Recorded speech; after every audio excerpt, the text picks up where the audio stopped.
ကွန်စစ်တီကြောပိုးအိတ်ကိုလွယ်လိုက်ယုံများရှိသေးသည့်ပုံမှန်အားဖြင့်ခိုင်ခံသောကျဲသီးမှာပြုံးကနေကျိုးသွားကပြုတ်ကျသွားခဲ့သည်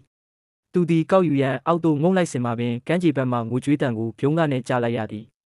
ထိုအတန်မှာသူ့အတွက်အလုံးပင်ရင်းနှီးလွန်းနေခဲ့သည်သူသည်အတန်လာရဘက်သို့ကြည့်လိုက်သည်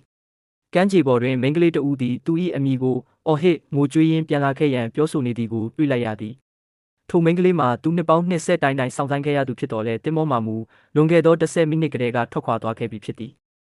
အကယ်၍သူသားဤအခွင့်အရေးကိုလွဲချော်ခဲ့ပါကသူတို့နှစ်ဦးနောက်ထပ်မြည်သည့်အခါမျှဆုံတွေ့ကြရတော့မည်မဟုတ်ပေကွန်စစ်အသက်9နှစ်အရွယ်တုန်းကသူကြီးပြင်းလာပါကဤဆုံးကိုလက်ထပ်မည်ဟုပြောခဲ့ဘူးတော့လဲသူမကသူ့အားလုံးဝမနှစ်သက်ခဲ့ပေ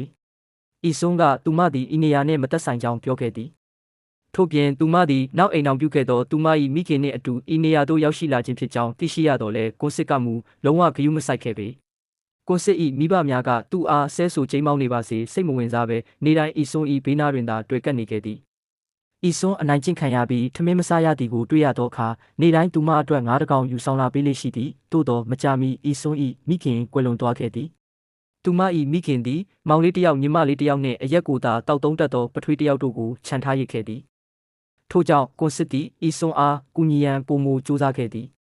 သူသည်စိုက်ပျိုးရေးအလုပ်များကိုကူညီပေးရုံတင်မကဘဲဤဆုံးစာချက်ရန်အချိန်ပုံမရရှိစေရအတွက်ဈေးတွင်ဟင်းသီးဟင်းရွက်များရောင်းချပေးခြင်းကိုပါကူညီပေးခဲ့တော်လဲဤဆုံးကဤအရာများကိုလုံးဝတတိမမူမိခဲ့ပေ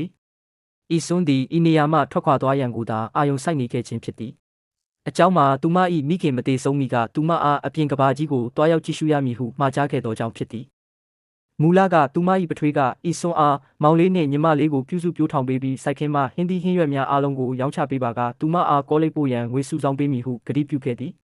သို့တော်လည်းနှစ်များစွာကုန်လွန်သွားခဲ့ပြီးပထွေးဖြစ်သူကနောက်ထပ်ဇနီးတစ်ယောက်ရရှိသွားသည့်အချိန်တွင်သူမသည်လုံးဝလှည့်ဖျားခံလိုက်ရကြောင်းသတိပြုမိသွားခဲ့သည်သူမ၏ပထွေးသည်သူမအားကောလိပ်ပို့ရန်မြည်သည့်အခါမျှအစီအစဉ်မရှိခဲ့ပေသူမသည်သူမ၏ဦးလေးအပေါ်မျှော်လင့်ချက်ထားရှိခဲ့တော်လဲသူမ၏ဦးလေးနှင့်အဖွားဖြစ်သူတို့ကသူမအားအပြင်ထွက်အလုပ်လုပ်၍ငွေရှာစေခြင်းယုံမျှသာဖြစ်သည်ထို့ပြင်လောက်ခလာစာအားလုံးကိုလည်းလွှဲပြောင်းပေးအပ်ခဲ့ရသည်သူမ၏နောက်ဆုံးမျှော်လင့်ချက်ပျောက်ကွယ်သွားခဲ့ရသဖြင့်သူမသည်ကွန်စစ်နှင့်အတူမွေးရမြေမှခိုးရလိုက်ပြေးခဲ့သည်သို့တော်မမျှော်လင့်ပဲထိုညမှာပင်သူတို့၏အဝတ်အစားအိမ်များကိုရိုးသားမှုမရှိဘဲရိုင်းဆိုင်သောလူတစ်ယောက်ကခိုးယူသွားခဲ့သည်သူတို့သည်တခိုးဖြစ်ပင်မတရားဆွဆွဲခြင်းခံခဲ့ရသည်သူတို့နှစ်ဦးကိုရဲစခန်းသို့ခေါ်ဆောင်သွားခဲ့ကြပြီးထိုအချိန်တွင်ကွန်စစ်၏မိခင်ကလည်းသူတို့နောက်သို့လိုက်လံရှာဖွေတွေ့ရှိသွားခဲ့သည်ထို့သောဖြင့်သူတို့နှစ်ဦးစလုံးပြန်လည်ဆွဲခေါ်ခြင်းခံခဲ့ရသည်သို့တော်ဤဖြစ်ရကြောင့်ကျောင်းကသူမအားထုတ်ပယ်လိုက်သည်သူမသည်စာတင်ကြားခွင့်အခွင့်အရေးကိုလုံးဝဆုံးရှုံးသွားခဲ့ရသည်အထက်တန်းမပြီးမြောက်သေးသောသူမကဲ့သို့သူမျိုးကိုစက်ယုံများကပင်အလုံးမခံကြပေ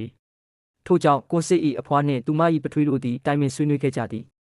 သူတို့သည်ပတ်စံရှိပုံရသောအသက်လက်ပိုင်းအမျိုးသားတဦးနှင့်သူမအားမိတ်ဆက်ပေးခဲ့သည်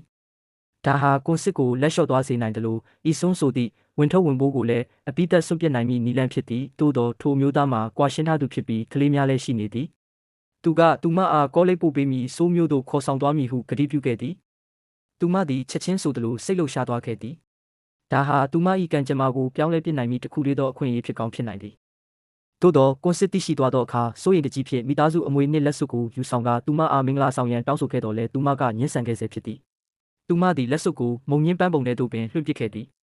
အကြောင်းမှာကွန်စစ်သည်သူမအားဤနေရာ၌ပင်ပိတ်လောင်ထားပြီးသူမ၏မိခင်ကဲ့သို့ပင်တနာဖွယ်ဘဝမျိုးဖြစ်ထာဝရရှင်တန်စေလိမ့်မည်ဟုခံစားခဲ့ရသောကြောင့်ဖြစ်သည်